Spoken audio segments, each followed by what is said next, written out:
South block में नेहरू जी का एक चित्र लगा रहता था। मैं आते जाते देखता था। नेहरू जी के साथ सदन में नोक झोंक भी हुआ करती थी। मैं नया था, पीछे बैठता था। कभी कभी तो बोलने के लिए मुझे वॉकआउट करना पड़ता था। लेकिन धीरे धीरे मैंने जगह बनाई, मैं आगे बढ़ा। और जब मैं विदेश मंत्री बन गया तो एक दिन मैंने देखा कि गलियारे में टंगा हुआ नेहरू जी का फोटो गायब है। मैंने कहा, ये चित्र कहां गया? कोई उत्तर नहीं दिया। वो चित्र वहां फिर से लगा दिया गया।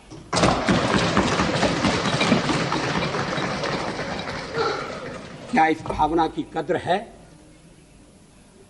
क्या देश में ये भावना पनपे? ऐसा नहीं है कि नेहरू जी से मतभेद नहीं थे, और मतभेद चर्चा में गंभीर रूप से उभर कर सामने आती थी। मैंने एक बार पंडित जी से कह दिया था कि आपका एक मिला जुला व्यक्तित्व है, और आप में चर्चिल भी है और चैम्बरलेन भी है। वो नाराज नहीं हुए। शाम को किसी बैंक्वेट में मुलाकात हो गई और उन्होंने कहा, आज तो बड़ा जोरदार भाषण दिया है, और हंसते हुए चले गए। आजकल ऐसी आलोचना करना दुश्मनी को दावत देना। लोग बोलना बंद कर देंगे। क्या एक राष्ट्र के नाते हम मिलकर काम नहीं कर सकते?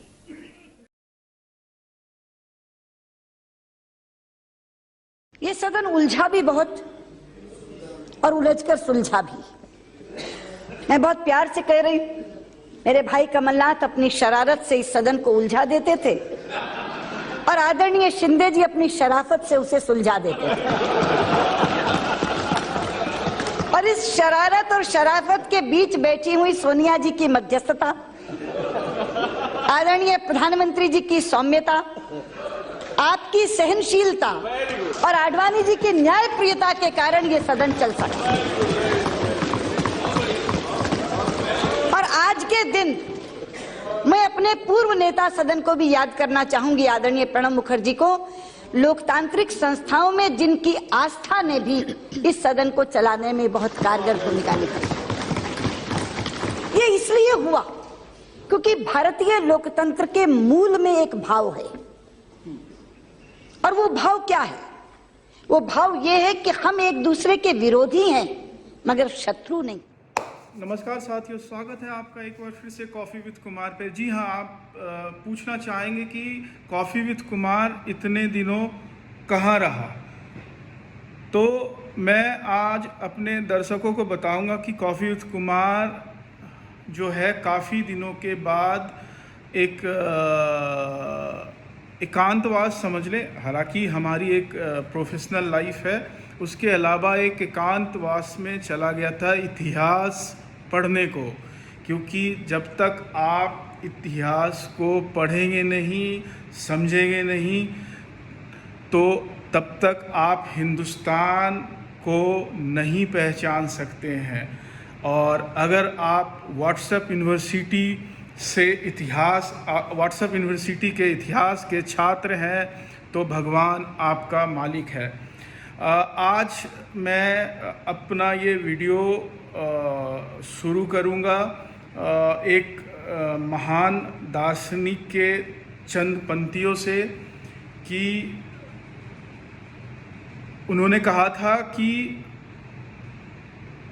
अगर आपको किसी देश को पहचानना है तो सबसे पहले उसके इतिहास को पढ़ें, और फिर उस देश का भ्रमण करें, तो आपको पता लगेगा कि इतिहास में जो लिखा गया है वो सच है या गलत। तो जी हाँ, मैंने पिछले कुछ महीनों से मैंने यही कोशिश करी, क्योंकि कोरोना काल के बाद थोड़ा मौका हमें लग रहा है घूमने का। तो जब तक ट्रैवल रिस्ट्रिक्शंस था तो मैंने पढ़ाई करी। अब मैं वो बाहर घूम कर वो चीज़ें जो है तथ्य को जानने की कोशिश कर रहा हूँ, तो उसके लिए मैं माफ़ी चाहूँगा। आपके साथ रूबरू नहीं हो पाया, लेकिन अब मैं आपके साथ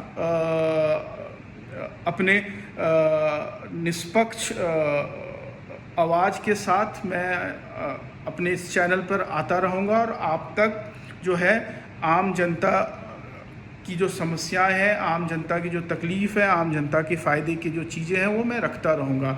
आज का वीडियो मैं मतलब जो मैं कहना चाहता हूँ वो एक नए भारत पे कहना चाहता हूँ कि एक वक्त था जब खेल को खेल की तरह देखा जाता था, राजनीति को राजनीति की तरह देखा जाता था, और समाचार चैनल पे समाचार था और लोगों में धीरज भी था। जी हाँ, धीरज, ध्यान से सुनिएगा, धीरज।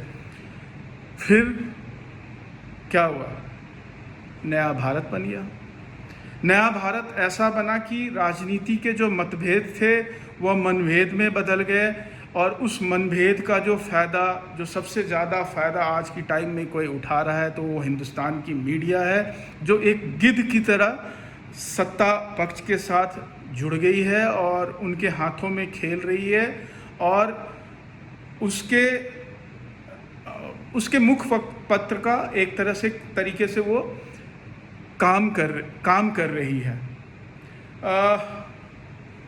जैसा कि आपने इस वीडियो में देखा कि कैसे पुराने टाइम पे जब राजनीतिक दलों के जो मतभेद थे, मतभेद होने के बावजूद जो था उनका सारा ध्यान, चाहे वो सत्ता पक्ष हो चाहे वो विपक्ष हो, सारा ध्यान देश हित और जनता के हित के लिए ही था उनका। वो उन्हीं के लिए काम करते थे। लेकिन इस नए भारत में अगर आप जनता के हित की बात करते हैं, आप सरकार के खिलाफ बात करते हैं, तो आपको एक देशद्रोही बना दिया जाएगा। और मैं इसमें सरकार की कतई गलती नहीं समझता, क्योंकि सरकार तक जो एक निष्पक्ष आवाज़ जो संविधान के चौथे स्तंभ से पहुंचना चाहिए था वो नहीं पहुंच पा रहा है।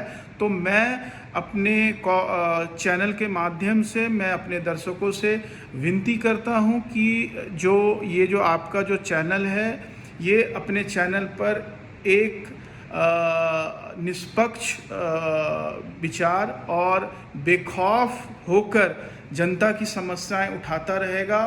तो मैं आपसे विनती करता हूं हाथ जोड़ कर कि कृपया मेरे चैनल को सब्सक्राइब करें, लाइक करें, अब आप खुद करें, अपने परिवार वालों से भी करवाएं, ताकि जितनी मजबूती के साथ आप इस चैनल से जुड़ेंगे, मैं उतनी मजबूती के साथ आपकी आवाज़ और आपके सवाल इस सरकार से पूछता रहूँगा।